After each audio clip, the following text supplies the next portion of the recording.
Well, good evening, folks. I'm Joel Page. I'm the president of the Cambridge Historical Society. I'd like to welcome you to another one of our fascinating programs. This is even more fascinating than usual because we have an esteemed historian and author with us, Kevin Graffagnino. Kevin grew up in Montpelier. He went to UVM and got his BA and then went on to get his master's there, followed by his PhD at UMass Amherst. While still a student, I think, if I'm reading the dates right, he was the curator of Vermont history at the UVM library. Then he became the library director of the State Historical Society of Wisconsin, and then the executive director of the Kentucky Historical Society, moving on to become the executive director of the Vermont Historical Society from 2003 until 2008. After that, he became the director of the William Clements Library at the University of Michigan, retiring there in 2019. He is the author and editor of 25 books on Vermont and Vermont history, and on book collecting, antiquarian maps and prints, and related subjects. He's going to be talking with us tonight about the subject of his latest book, which is a biography of Ira Allen. So I would like to welcome Kevin Graffagnino. Kevin?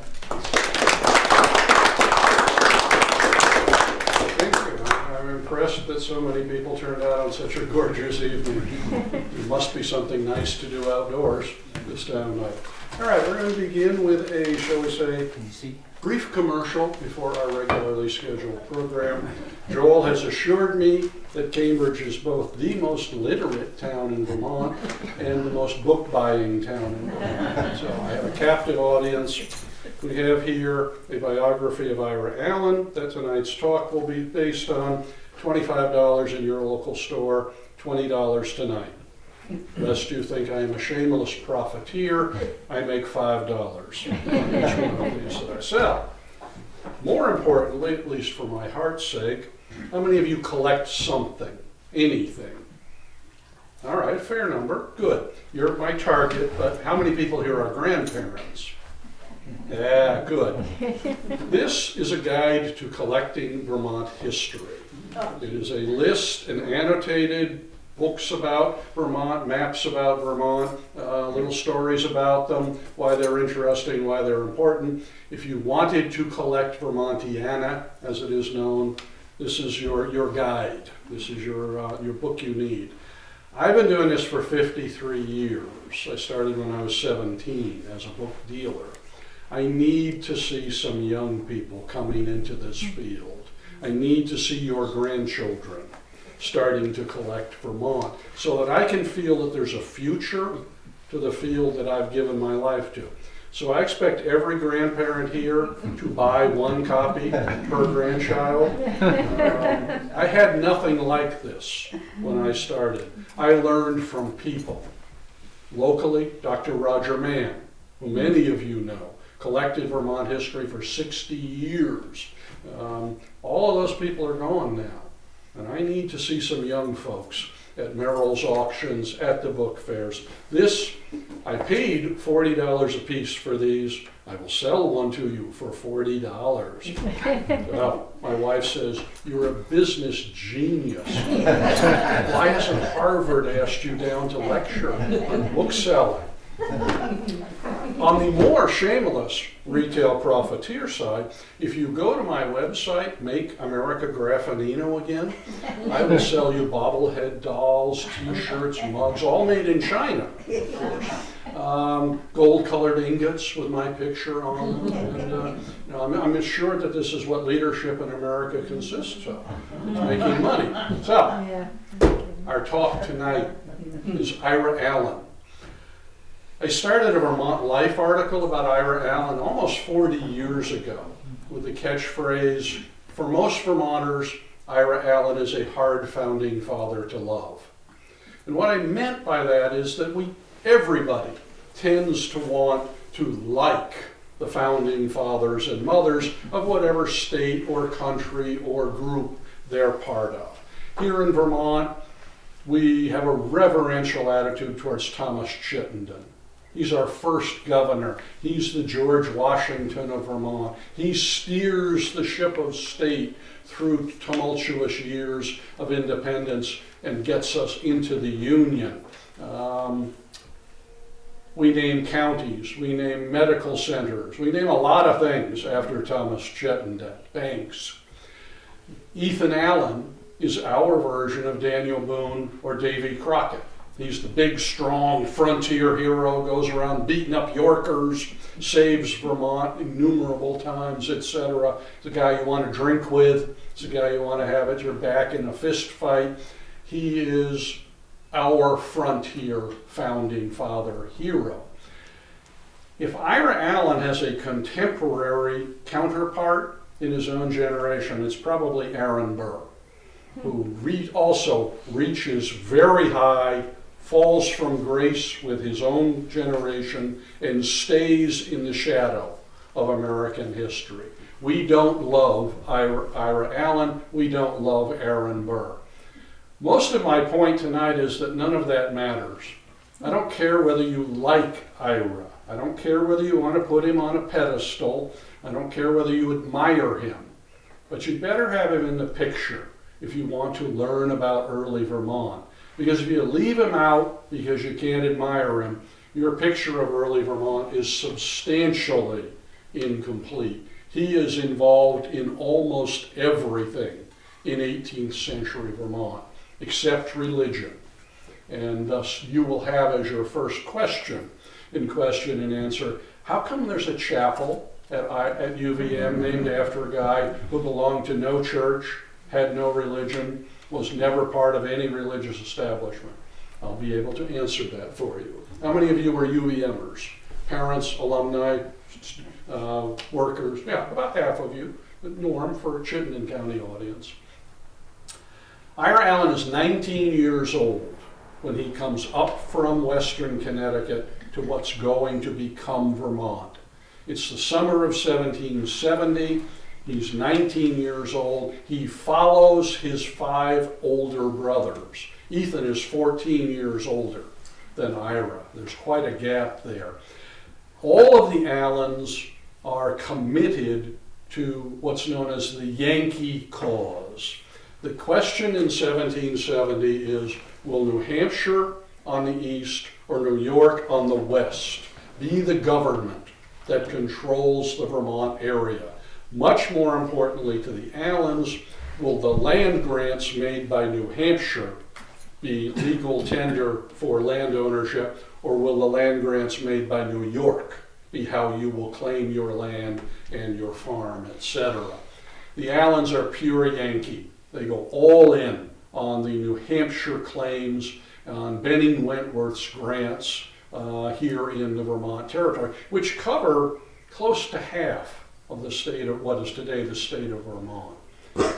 You all know Ethan Allen creates the Green Mountain Boys in the summer of 1770 after a New York court rules that New Hampshire land title is invalid.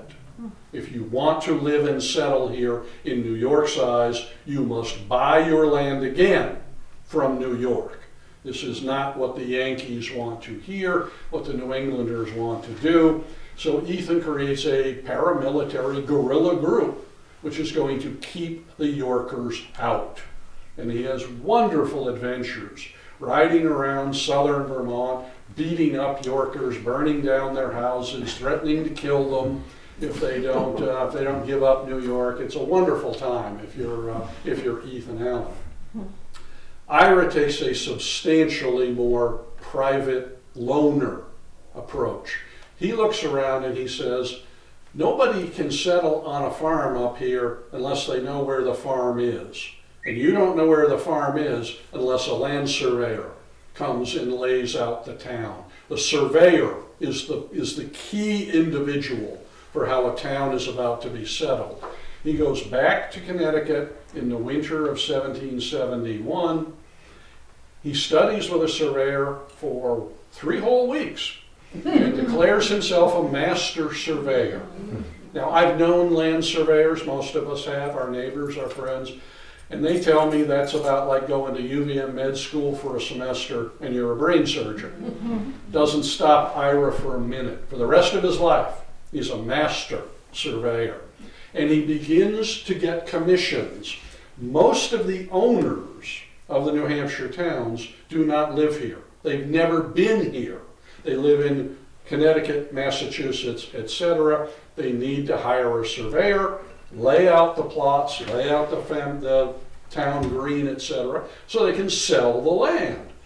Ira comes up and starts doing this for the town proprietors, the owners. And he quickly develops a reputation as not a very good surveyor. If he was within half a mile of where he thought he was doing pretty well.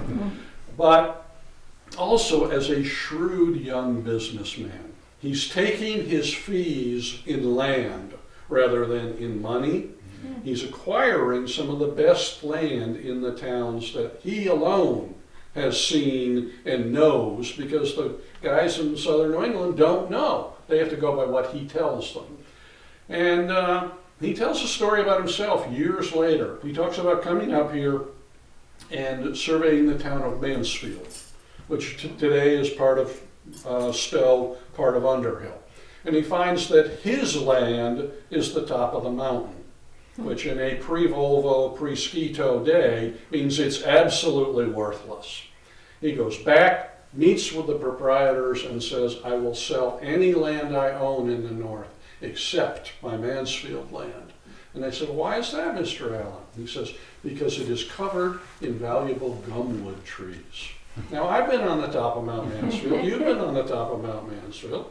There are not many trees up there. There's ice, rock, snow, and scruffy pines that manage to eke out an existence. Furthermore, the proprietors who don't know say, really, that's interesting. What's a gumwood tree? Now, you don't know. I don't know. There's no such thing as a gumwood tree. Ira says it's hardwood. It's much like the cherry tree. So it's very valuable for furniture or paneling in a sumptuous home. By the time he's done, the Mansfield proprietors have bought his mountaintop at a substantial profit, and they have given him land in what becomes Stowe Village as part of his fee. So he goes away whistling a happy tune. And again, this is a story he tells about himself. So I'm a really smart businessman became keep your hand on your wallet when you talk to Ira Allen.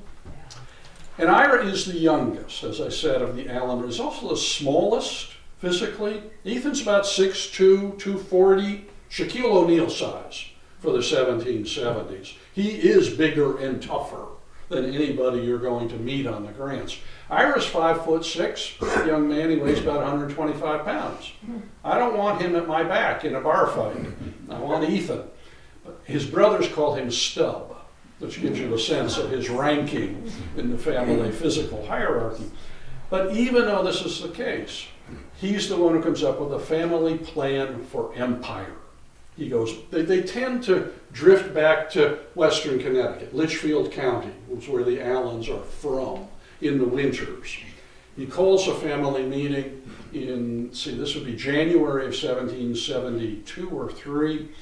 He says, you guys have had it all wrong. You've been buying up little parcels of land willy-nilly in what are today Bennington, Rutland, Windham, and Windsor County, south of Rutland in the entire state. You don't have any cohesion. I've been up north, further north. He's been surveying mostly in what are today Chittenden, Addison, Franklin, and Grand Isle counties, a little bit in Orleans. That's the future. We need to buy land on the rivers flowing into Lake Champlain, in particular the mill sites, because every new town will need a sawmill, a grist mill, small forges. All of that will be powered by water. The river sites, the falls, are where our future is, and they all flow into the lake, and the lake flows north. Vermont trade is going to be with Canada. not with New York City, not with Boston until we build canals on the Connecticut River. They take it, they like it, and they found the Onion River Land Company. And that becomes, we will buy on the Winooski/Onion River from Montpelier to Burlington, Colchester, north to Canada. And we will send someday, when there are towns and settlers, we will send the products of the agricultural frontier north to Canada. We will bring back the manufactured goods we don't make yet, and we'll make a profit, and we will be wealthy. They start jettisoning their southern Vermont lands. They start buying heavily in the northwest quadrant. By the time of the American Revolution, they've got 100,000 acres of the best land in northwestern Vermont. They are ready to build an empire. And then the revolution comes. And the American Revolution upsets everything, because nobody, no American, is going to settle north of Rutland, because you're going to get picked up by a British and Indian raiding party. Thomas Chittenden is living in Williston. He goes all the way back to Arlington to find a safe haven. So that puts the ORLC on hold. It also, though, gives the Yankees on the grants the opportunity to determine their own political future. The Allens and their allies, the anti-New York faction, look at the United States has broken off from Great Britain. We're not colonies anymore. We are the United States of America. And they take the rhetoric of revolution.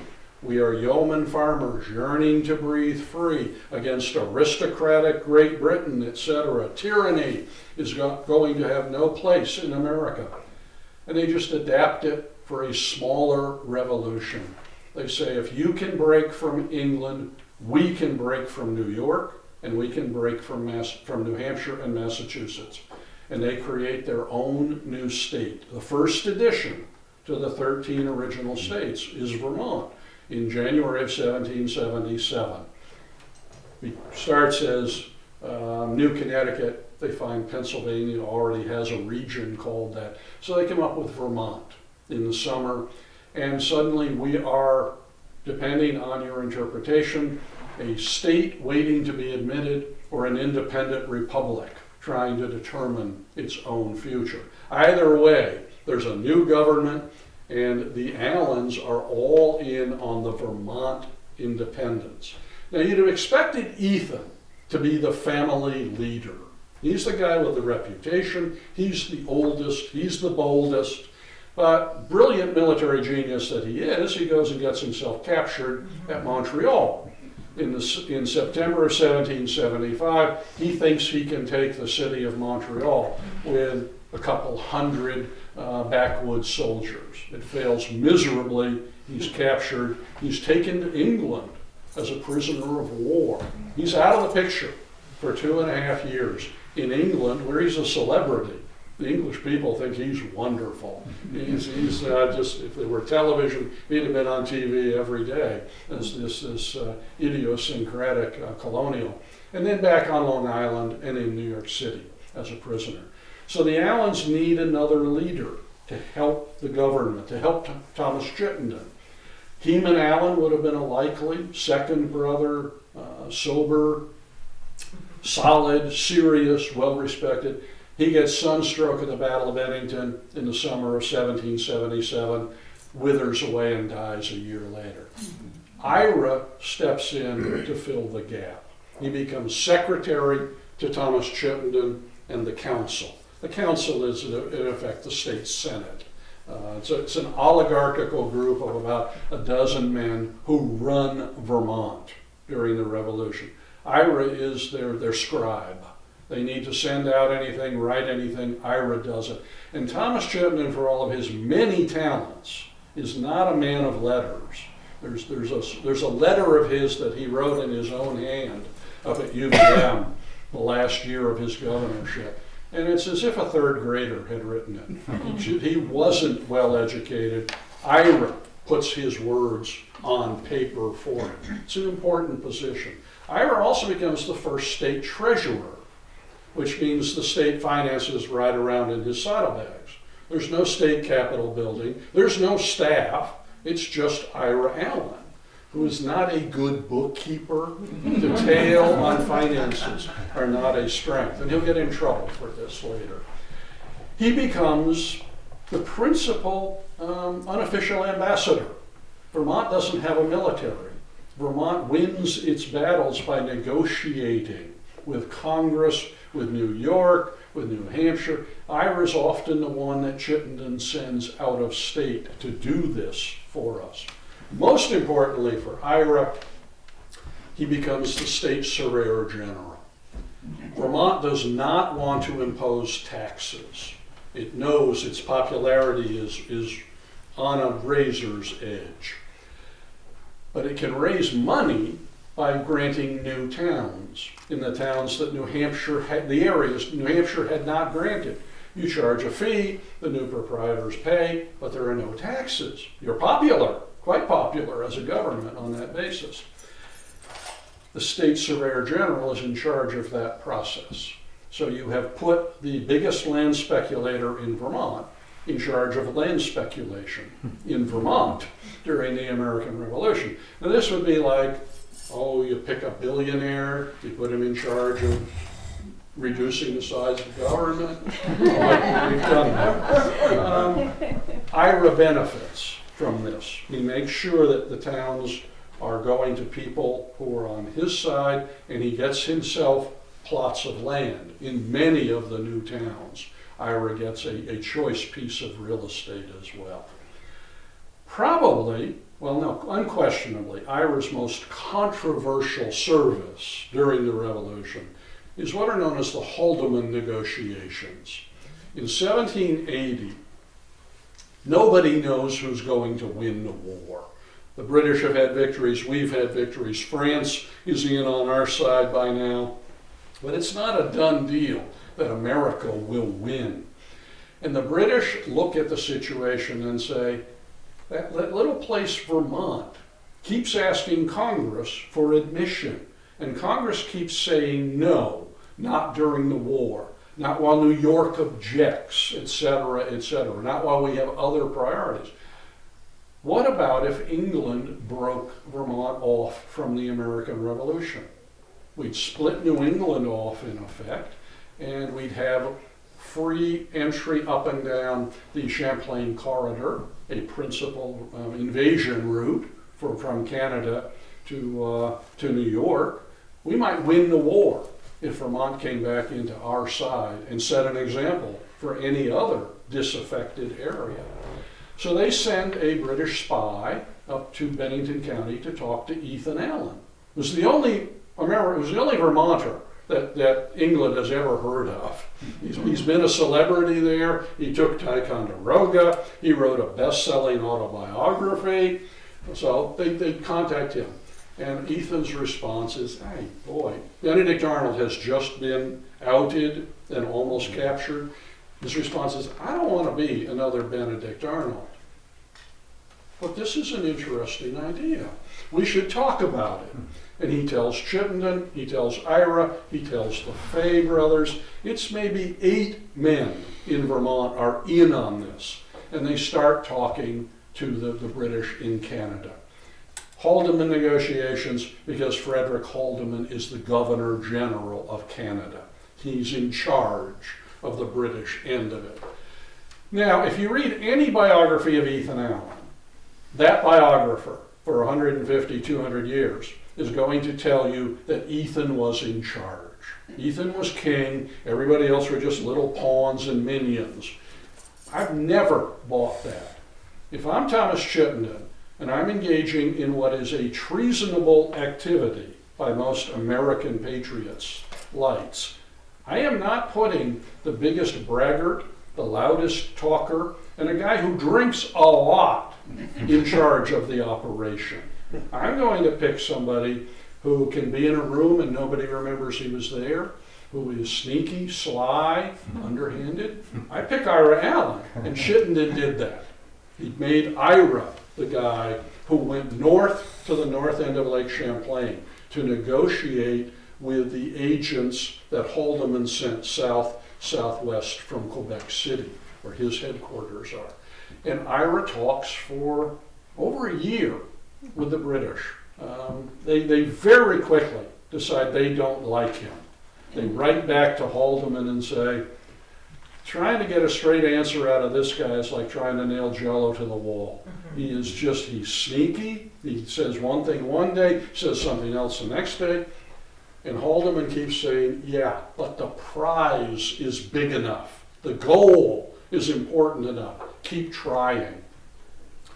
While that's happening, while the Brits are deciding we don't like him, but we're going to keep talking to him, on the American side, people are getting suspicious. They know Ira is going back and forth. All of a sudden, Haldeman has stopped raiding the frontier. He's not sending military expeditions anymore. He is sending back to Vermont, Vermonters who've been captured. He's treating us like an ally all of a sudden, and the American patriots want to know why. What's going on? Ira manages to keep both sides off center. They don't trust him, but if the Americans are sure he's doing what they don't want, they're going to hang him. If the British are sure that he is just leading them on, they're going to imprison him at best in Quebec. Ira manages to walk this tightrope, and at one point in the summer of 1781, he has to do it simultaneously. The Vermont legislature says, come on, open session down here, explain yourself. Well, open session means that the public is there. Frederick Haldeman sends 2 British agents to listen to what Ira says. Ira gives one speech to the legislature, to the Brits in the gallery, and they both come away sure that he's on their side.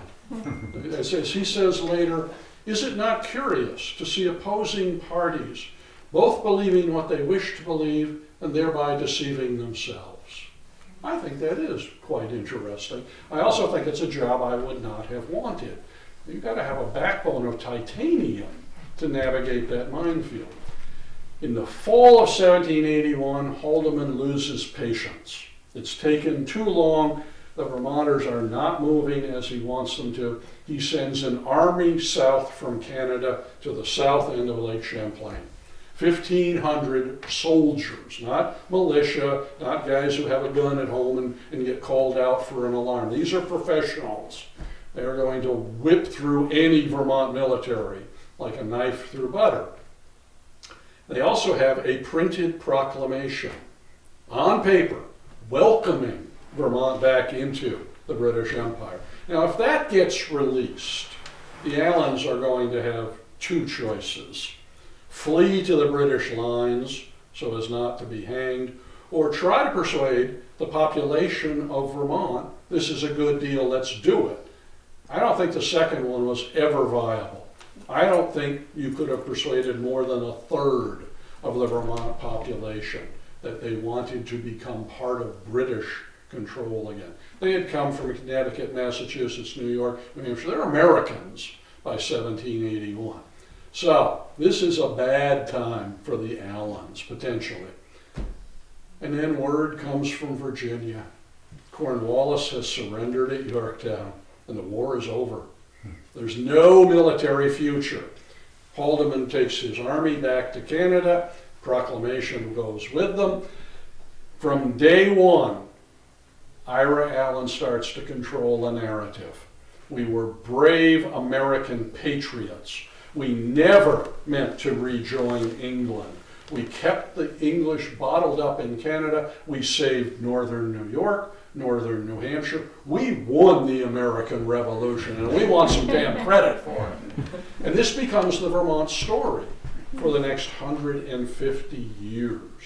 Nobody could have stood up at a podium like this prior to about 1950 and said, yeah, I think the Allens were serious about it as an option, a maybe, because that would have been, to be disrespectful to the guys on the pedestals, to the guys on the statues.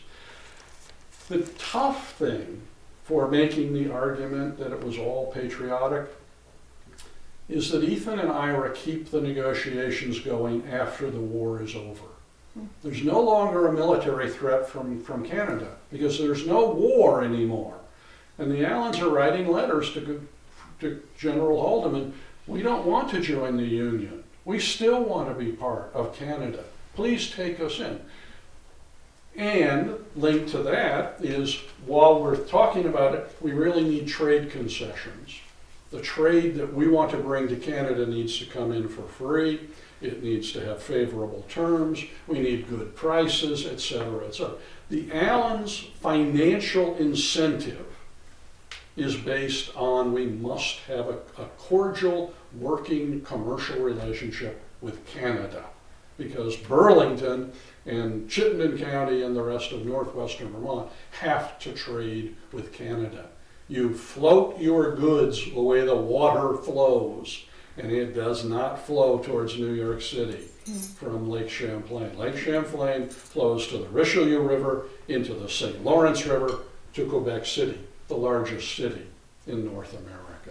So I don't think most Vermonters would have countenanced it for a moment, but I think for the Allens it was an option they were serious about. Because as Ethan said, Congress has closed the door to the south, i.e. Congress south of us will not let us in. They may give us back to New York for all we know. The southern door has been closed. The northern door is open, and maybe we should go through it.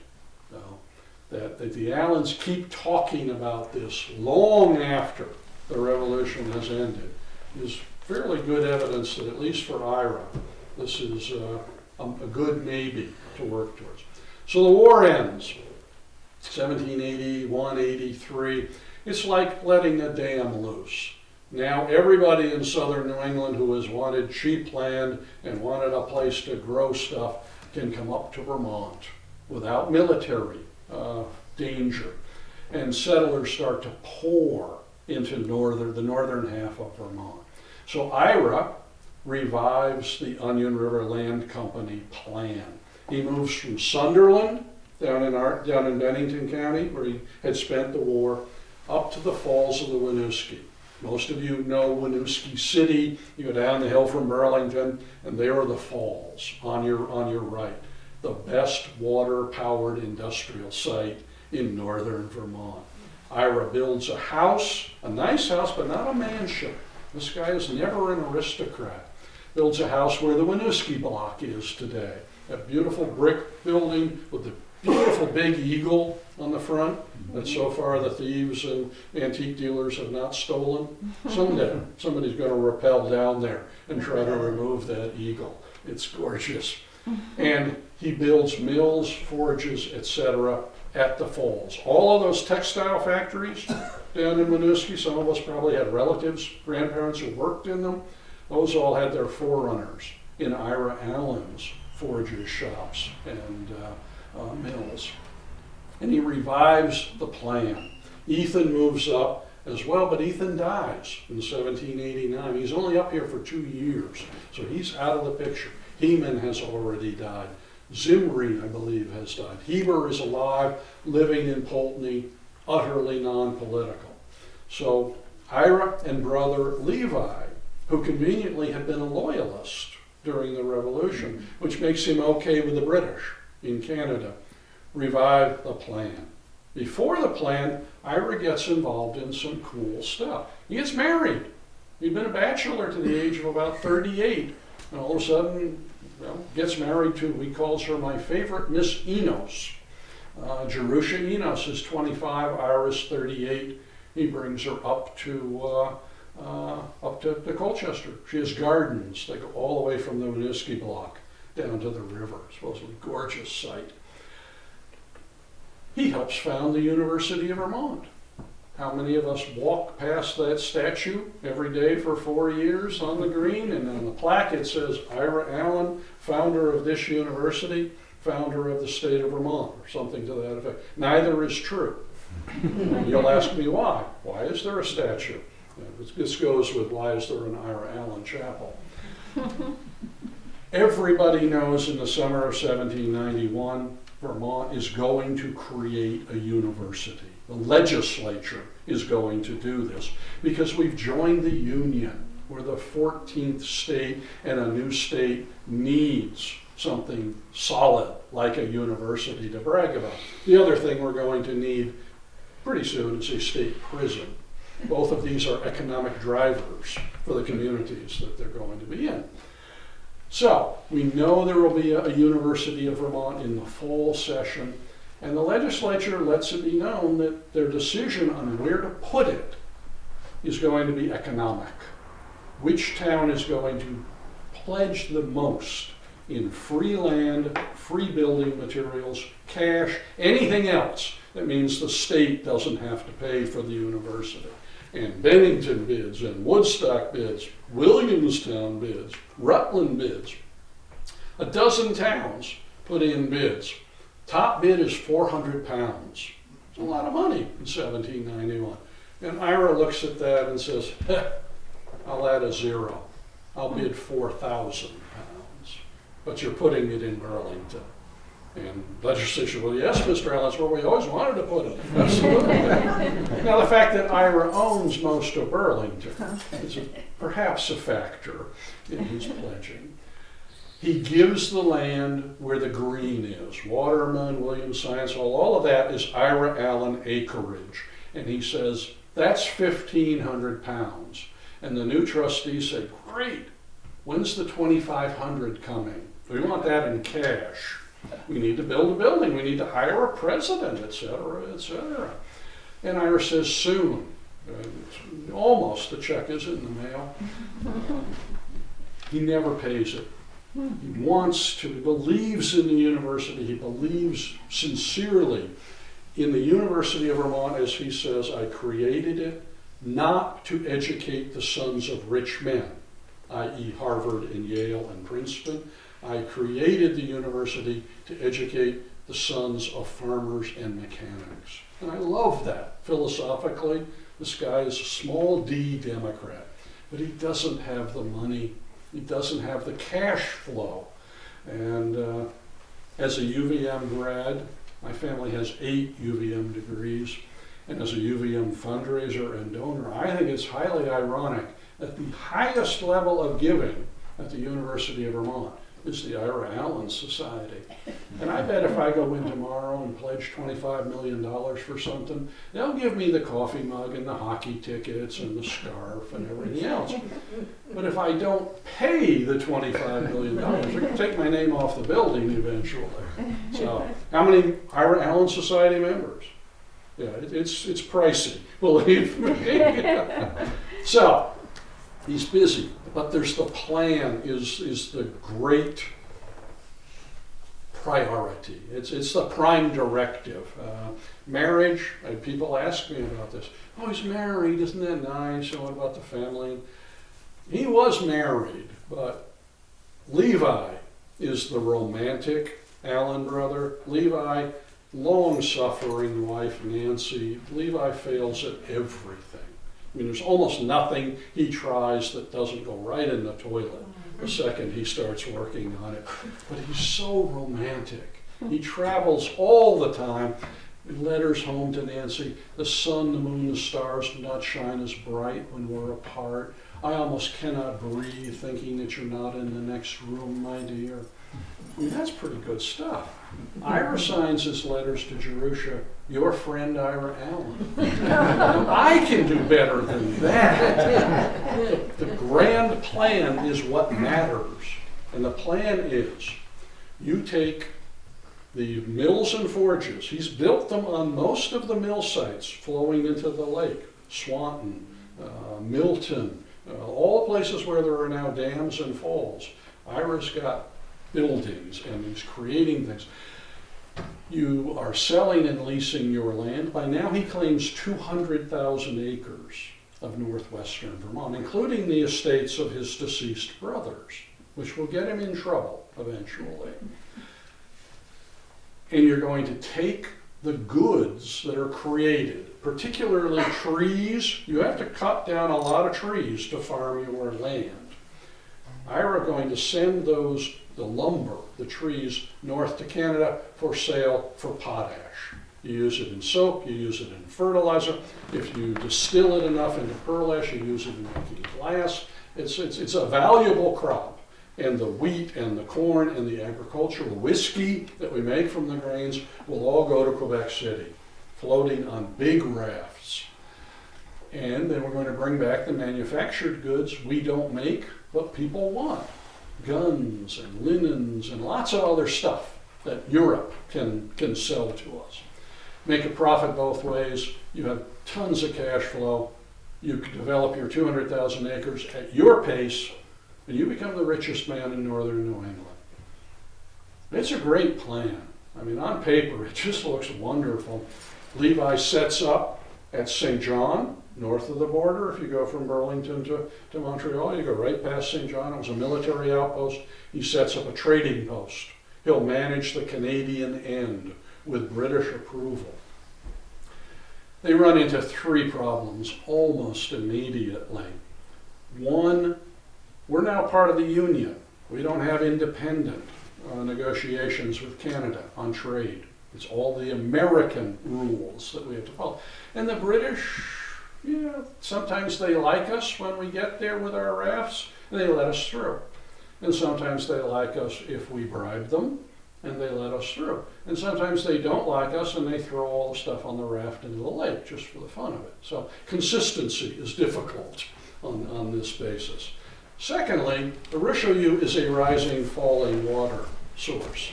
Some days your rafts can just sail right through. Some days they get hung up on the rocks. And some days the water is so fast that they get destroyed before they get to the St. Lawrence. So that's a problem. The biggest problem by far is you have floated your goods to Quebec City, and the Quebec merchants know you cannot float them back. You can't go anywhere else, and they rob you blind, in Ira's opinion. His letters are full of denunciation of the stinkers and card sharps that are giving him 2 cents on the dollar for his goods. So he doesn't work. He's drowning in red ink. He's being sued by other land speculators, as he was no good at bookkeeping for the state of Vermont. He was no good at bookkeeping for the thousands of plots of land he owns. He doesn't have good deeds. Other speculators say, well, my deed's better than your deed. He's in court constantly, and he has no cash flow to ride it out. Now, you or I would today have said, you got 200,000 acres, sell 100,000 acres and reduce your dream to well-to-do instead of insanely rich.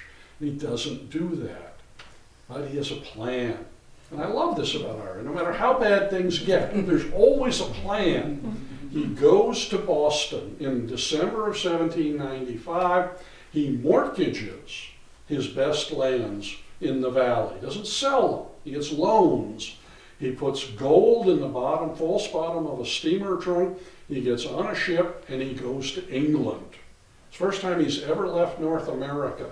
He's 44, 45. And he goes to London and he looks for meetings with the secretary for the colonies, whoever's in charge of Canada. He says, and he waits. He says, I sat waiting attendance in outer offices. In other words, he's out there with the secretary. He can't get in to see anybody because he had Thomas Chittenden make him a major general in the Vermont militia before he left. And he goes in and announces, I'm General Ira Allen of Vermont. And to the Brits, you're just a badly dressed colonial wannabe. We don't know your grandfather. You're not the Earl of anything. Why would we listen to you? And so he sits and waits, and this makes him very angry. Finally, they let him in, and he says, here's my plan. It's a great plan. We're going to build a ship canal around the pesky parts of the Richelieu. We will be able to take ocean-going vessels from Burlington, Vermont to England and back. We will eliminate Quebec as middleman. Vermont and New Hampshire will thrive. Northern New York, the other side of the lake, will thrive. England will make enormous profit. Let's do it. And, oh yeah, I guess I'd have to admit Ira Allen will profit, but that's not why I'm doing this. I'm doing it altruistic. And they keep him waiting. for a decision. They make him wait some more. And finally they call him in and they say, not a bad idea. We may do that. But if we do it, what do we need you for? And you or I, at that point, you crawl back to Vermont, you try to salvage something. Not Ira Allen. You go to Plan B. There's always a Plan B with Ira Allen. Plan A, unifying with England, an English consortium, etc., has not worked. What do? You cross the English Channel to France, England's greatest enemy on the planet. And you go to Paris. You talk to the Directory, the three-man head of government. They've eliminated the king. They've killed all the aristocrats, their servants, their dogs, etc. And they are blathering endlessly about liberté, égalité, fraternité, exporting revolution, all the world should be democratic republics. And Ira says, I'm in. I believe all of that. Look what we did in Vermont on that model. And, you guys want to export revolution? Let's start with your oppressed French-Canadian brethren. 90% of the population of Canada is French. They have been tyrannized by England since England won the French and Indian War 30 years ago. Let's free them. Let's create a new democratic republic on the North American continent. We'll call it United Columbia. You will give me enough guns, muskets, cannon, etc., to arm an army. I will personally recruit 10,000 Green Mountain Boys who will join with the Canadian population, overthrow the weak British garrisons in Canada. Next spring, you guys send a French army to garrison those places. England will have no recourse but to give it up, and the United Columbia will reign. He says to them, gentlemen, you and I are worldly sophisticated men. We're philosophers. We don't need symbols and slogans, but the little people do. So he gives them a flag. He says the Canadians will follow a flag. Red, horizontal stripes, red, white, blue, and green. The colors of the French tricolor, the colors of the United States, and green, presumably, for the state of Vermont. United Columbia is the dream. And when we do this, maybe we should build a ship canal around those parts of the Richelieu so that Burlington can send its goods to France across the Atlantic Ocean. The Directory loves it. I mean, they really are sincere about getting rid of kings and queens all over the world when they think they can. They have jillions of guns from the wars that they fought with other European nations. A German gun is not interchangeable with an Austrian gun, which is not interchangeable with a French gun. It's not all, made in a factory stuff. So they can give away guns at no cost. They give Ira 20,000 muskets. They give him 24 field cannon. And he puts them on, and I love the name of this ship. And for a gun runner, it's the Olive Branch. He puts them in, most of them. You can't get them all in, it's a little ship at Ostend Harbor. They also give him operating money because he's like, I'm going to have expenses here, guys. They have created the Batavian Republic in Holland, and they give him bonds that they've printed for the Batavian Republic.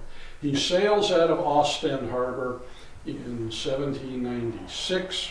Across the North Atlantic, he is headed for fame and fortune and certain wealth. Unfortunately for Ira, you have to figure that there was some version of MI5 or MI6 working in Paris in the 1790s. James Bond is, sipping stirred, not shaken, etc. at the bar because they send a warship after the Olive Branch almost immediately. The Olive Branch sneaks through the British Navy and they send the HMS Audacious after him. They capture the ship 3 weeks out. So it's a substantial way towards. And they haul him back to Portsmouth. He gives, so wait a minute, I got paperwork, I got deeds of bills and, here, because the directory had given him all kinds of paperwork. Ira Allen has purchased these guns for sale to the American state militias, and he never purchased anything. He didn't have any money. This is all fake, and the British know it's all fake. They bring him back to Portsmouth. They unload the ship and put the guns as close to the sea as possible so that they will rust out if they're there for any length of time. And then they put him in the British court system. The French probably would have hanged him or shot him. How many of you had to read Bleak House, Dickens' novel, in high school or college? One, me, yeah, a few of us. The longest running court case in British history, Jarndyce versus Jarndyce. I think Dickens just read about Ira Allen and decided to change the name, because the Brits keep him going for a year and a half in the court system.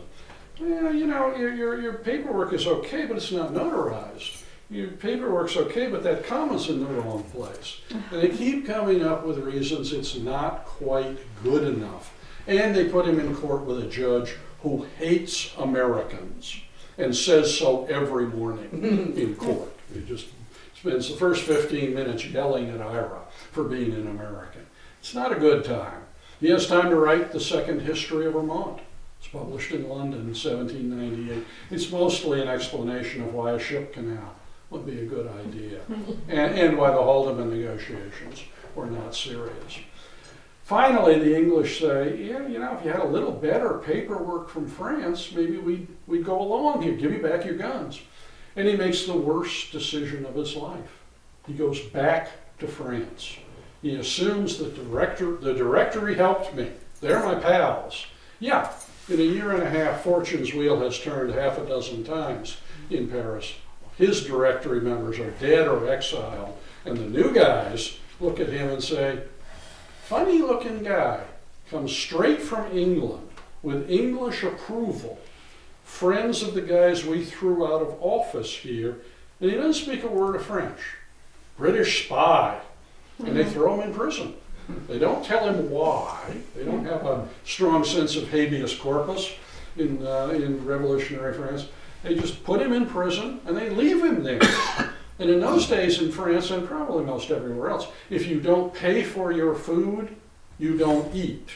Well, of course, it's hard to pay for your food while you're in prison. He lives on handouts from American diplomats and businessmen in Paris for a year. He's in two of the worst prisons in Paris. His health declines dramatically. He writes hopeful letters home, but nobody from home is going to cross the Atlantic to help him. And finally, the French let him out.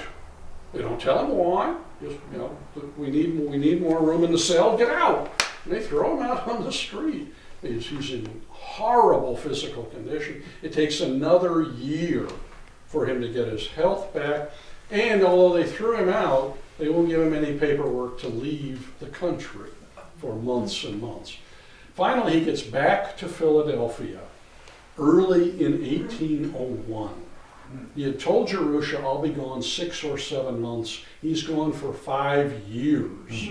He makes his way back to Vermont in the spring of 1801, and everything is in ruins. He has not paid the taxes on most of his properties. Other speculators have stolen his land and his mills. His own nieces, his brother's children, sue him and take away the mills at Winooski. He gets a year release from the legislature. It's not uncommon. In those days, if you can't pay your debts, a debtor knows a judge, debtor's prison. You get out of debtor's prison when you pay your debts, which you can't do while you're in prison. So Ira avoids this. The legislature grants him a year's reprieve. It doesn't work. He fights like crazy. He tries everything. Asks for another year. And the legislature says, give it up.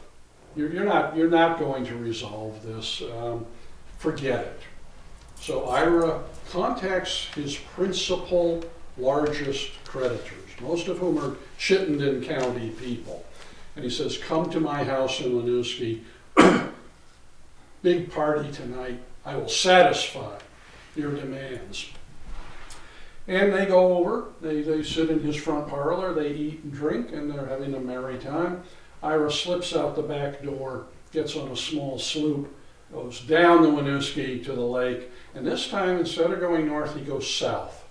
He goes all the way to Kentucky, because there's a loophole in the federal bankruptcy law that says if one person of good standing will tell a judge, nobody has a claim against you for $50, you're exempt from imprisonment for debt.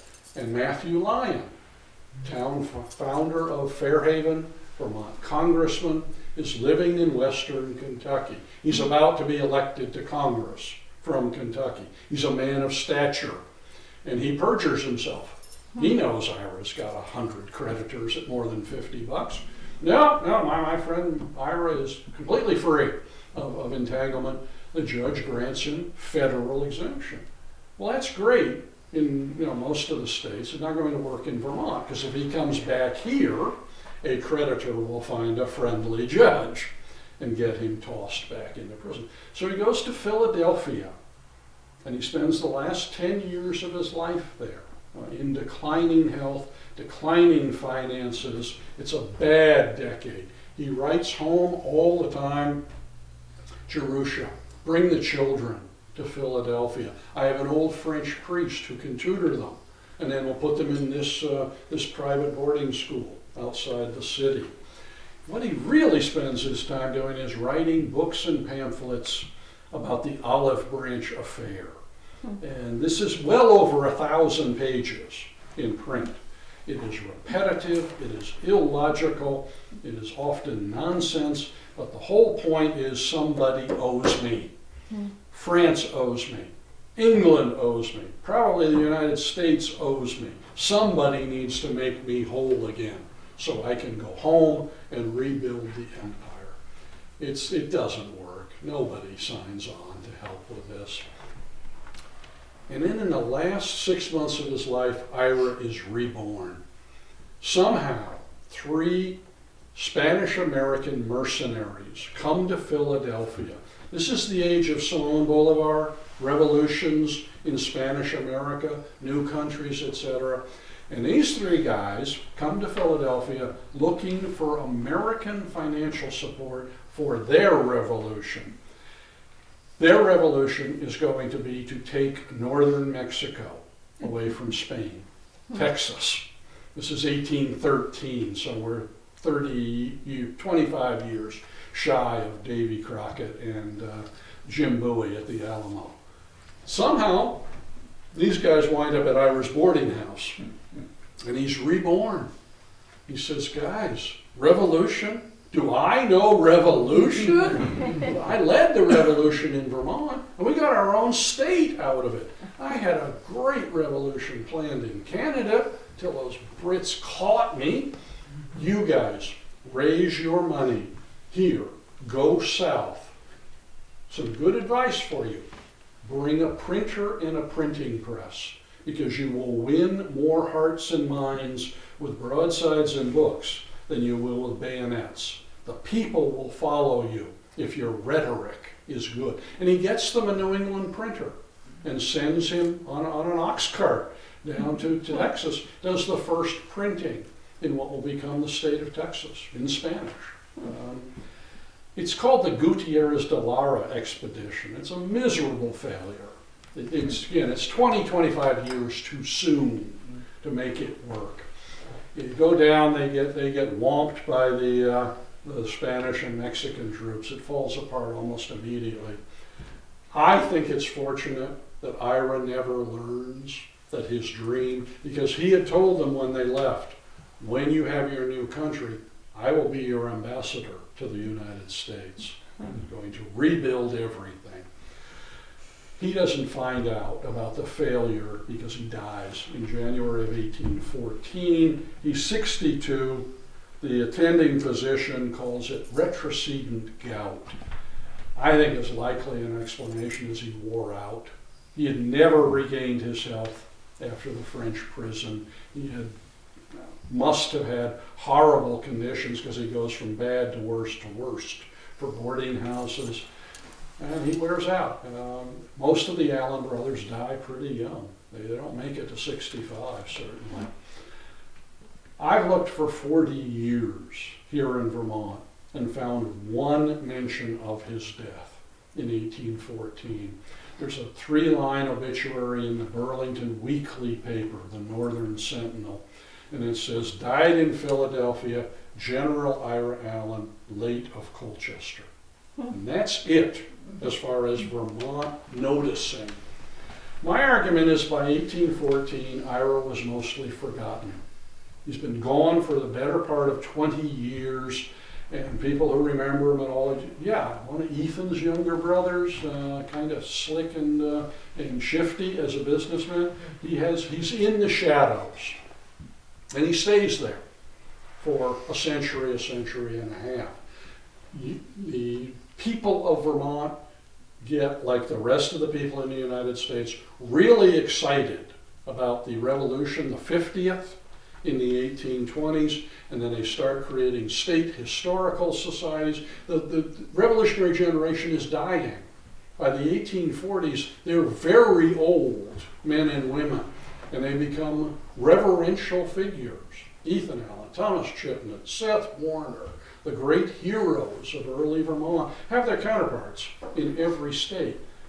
But Ira doesn't make the list. He's not the type of guy you want to admire. And he stays that way for a long, long time. My closing point is none of that matters. He's so important, whether you like him or not, whether you want to put him on a statue out here on the green, is immaterial. You leave him out because you don't admire him, and you're missing a huge portion of the early Vermont story. Because nobody is more important in 18th century Vermont than Ira Allen. Ethan and Chittenden stand shoulder to shoulder with him unquestionably, but they are the 3 most important people in Vermont's political and economic history, and Ira deserves to be in there. So do people like Jacob Bailey of Newbury, Isaac Tickner of Bennington, Charles Phelps of Marlborough, non-Green Mountain Boys, non-military figures need to be in your picture. It can't all be swashbucklers and Errol Flynn leading the Green Mountain Boys in the movies. I'll give you 3 things that'll happen if you put Ira in the picture. 1, I think you'll have a good time. He's kind of interesting. He's tough to capture in a bottle, but he's doing interesting things. So that's one thing. 2, I'm real sure you're going to learn a lot more about early Vermont.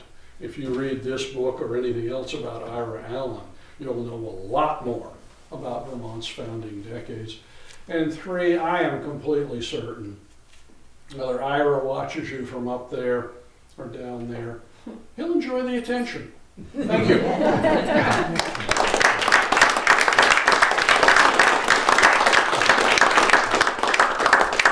So, we move on to questions, rebuttal, short speeches disguised as questions, so you can show your neighbors how smart you are. This happens about every 10th talk. Somebody stands up and doesn't ask a question, gives a 10 or 15 minute speech that has nothing to do with what I just talked about, and it's always a man. It's always a man who has got to tell the world. Women apparently don't feel this need. I usually tell them that they can come up to the podium when I'm done and see how many people stick around. So, what more would you like to know about Ira Allen? What about the chapel? Chapel. Again, Ira is a deist. Ethan is a deist. Deists believe, yes, there was a creator. He created the world. He's in all of nature around us. No need for a priest, no need for a minister, no intermediary. And it's God the clockmaker.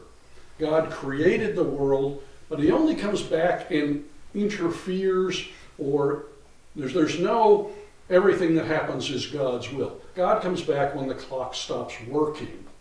That's what a D is. With Thomas Jefferson and Benjamin Franklin and the Allens, Ethan publishes a book that gets him roundly hated in congregational circles.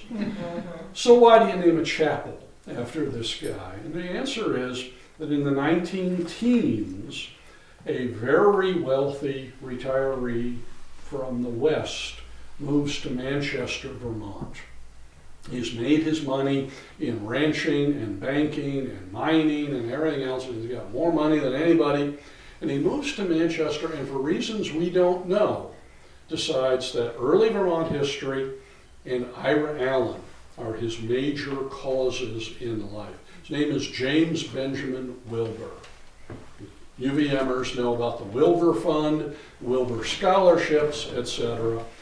And Guy Bailey is president of UVM at this point for probably the finest fundraiser UVM has ever had. He just reels James Wilbur in like a fish. You're so smart, Mr. Wilbur. You're really wonderful. How'd you like to be on the board? Oh, good. You know, would you like, we know you're working on Ira Allen. How'd you like to put up a statue of Ira? And what would you like the plaque to say? I'd like it to say, founder of Vermont, founder of the university. That's why the text says what it says. Good. These are good preliminary steps. Now, a New England university needs a beautiful chapel. You visit Dartmouth or Williams or most of the old New England schools, Middlebury, and they have nice chapels. UVM did not. Would you build us a chapel? Sure, I'll build you a chapel. A beautiful chapel on the, this is the northeast corner of the central campus. What would you like to name it, Mr. Wilbur? I'd like to name it the Ira Allen Chapel. Oh, that's what I was thinking too. So that's why there's an Ira Allen Chapel. It's also why the back half of Fleming Museum, the half that faces the campus rather than Colchester Avenue, it's why that exists, because they ran out of money and James Wilbur built the back half of the building. And if you go in, look up on the walls, and you'll see the names of Ethan Allen, Ira Allen, Thomas Chittenden, and Stephen Roe Bradley. Mr. Wilbur's selection for the four most important early Vermonters. And when he died, he left his collection of Vermont history to the university, probably the finest private collection in existence, which became the Wilbur Collection, which I was curator of for 17 years. He also left the university $3 million in 1930 dollars. That's $100 million today, the biggest gift UVM's ever received. But he leaves it with a lovely little restriction. You can only keep my money as long as the College of Arts and Sciences does not grow beyond a certain enrollment. Well, in 1930, this made sense because Vermont's population had not grown since 1830. So you might figure, well, the university's not going to get any bigger. Well, yeah, great, except about 1935, it started to boom. It grew faster and faster, and the university started having to throw departments out of arts and science. Chemistry, that's not really a science. Let's put that in the College of Agriculture. Oh, yeah, art department. Well, that's not really art. We'll put that in the College of Nursing. And this was just so convoluted and ridiculous. They turned to Warren Robinson Austin of St. Albans, Vermont, ex-United States Senator, first American ambassador to the United Nations, where he was famous for coming up with the line, I do not see why these Muslims and Jews cannot come together in a good Christian manner and settle their differences. Yeah, that worked out well. Robinson was all green and gold. UVM grad, the most loyal alumnus we had. I'll find you a judge. And they did, and the judge said, oh, Mr. Wilbur would have understood. Go ahead, break the provision. The family sued, the family lost. I knew people in the 80s who knew Mr. Wilbur in the 20s, and they said, he never was wrong about anything in his life, Kevin. There's no way he would have understood anything except what he knew. So that's why we have an Ira Allen Chapel. So somebody here wants to know about what happened to Jerusha and the children. She's so much younger. She's 15 years younger than he is. He dies in 1814. Only one of his children is still alive. He had a son, Zimri Enos Allen, who dies at about 21, 22, studying medicine in Middlebury. He has a daughter, Julia Marietta. It goes back and forth. She dies at about 15 in the early 18 teens as a student at the Girls' Academy up in St. Albans. The only surviving son is Ira Hayden Allen. Jerusha has saved virtually nothing from Ira's bankruptcy, the wreckage of his estate. But when they married in 1789, Ira's wedding gift to her is the town of Irisburg. Now, I'm Jerusha. I'm looking at this 35,000 acres of wilderness, 120 miles away. Where's my Mercedes? Where's my gold necklace? Where's my Cuisinart? You know, the cheapskate. But she saves the town out of the wreckage. It's hers. She pays the taxes. Ira dies. She and her son move to Irisburg. They set up the town green. If you know Irisburg at all, she lays out the town green. They build their mills. They lease their land. By the time they save their pennies, there's no adventure, there's no excitement. But by the time of the Civil War, Ira Hayden Allen is the richest man in Orleans County. He avoids anything controversial, anything daring. The life that his father and his uncles had lived was, who would want to try that? But he makes the money that escaped them in their lifetimes. What else? Sir? Is there any connection between Fanny Allen's story and Ira Allen? Ira is her uncle. Okay. Fanny is Ethan's daughter. And there's lots written about her. She becomes a Catholic, goes up to Montreal in the nunnery there, priory, whatever it is, and becomes very well known for her medicinal efforts, herbs, etc. And Fanny Allen Hospital is named after her as a result. It's a Catholic hospital. And so he's her uncle. Ira's great-great-great-great-granddaughter graduated from UVM last month. Her mother graduated in 1984 and had her picture taken with the statue. And I remember that. And I just thought it was cool as could be. Her daughter is now a UVM grad at all. With one son, you don't have an enormously widespread genealogical chain, but I don't think there are any Allens left from Ira's descendants. But certainly his son has daughters, and they don't pass on the names. But if you go to Irisburg, there's a large monument on the outskirts of town in the town cemetery for the Allen family. There's a little baby monument for Ira at Greenmount Cemetery in Burlington, top of the hill where Ethan's column and statue are. There are headstones there for another half dozen Allens.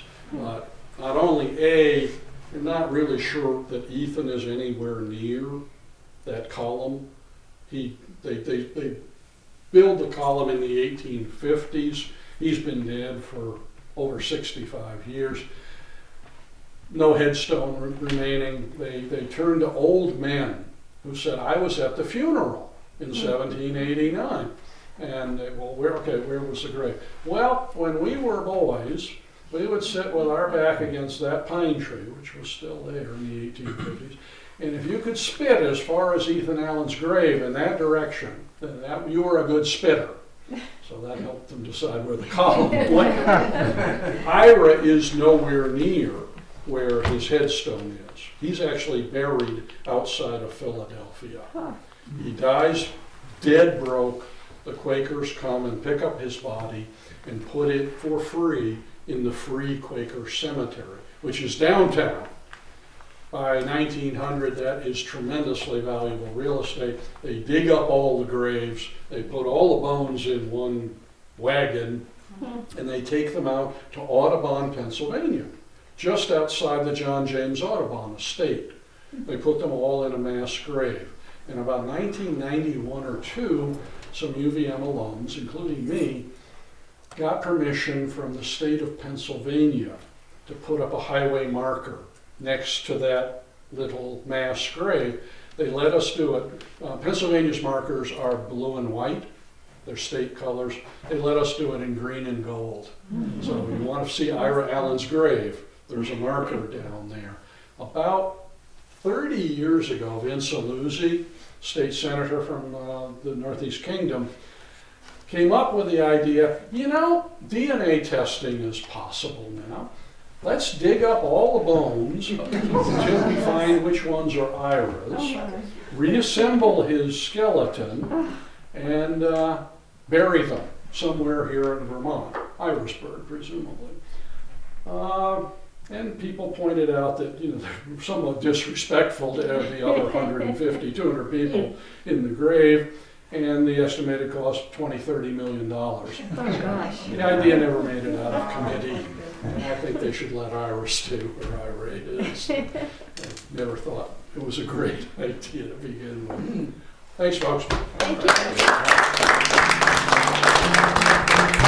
you.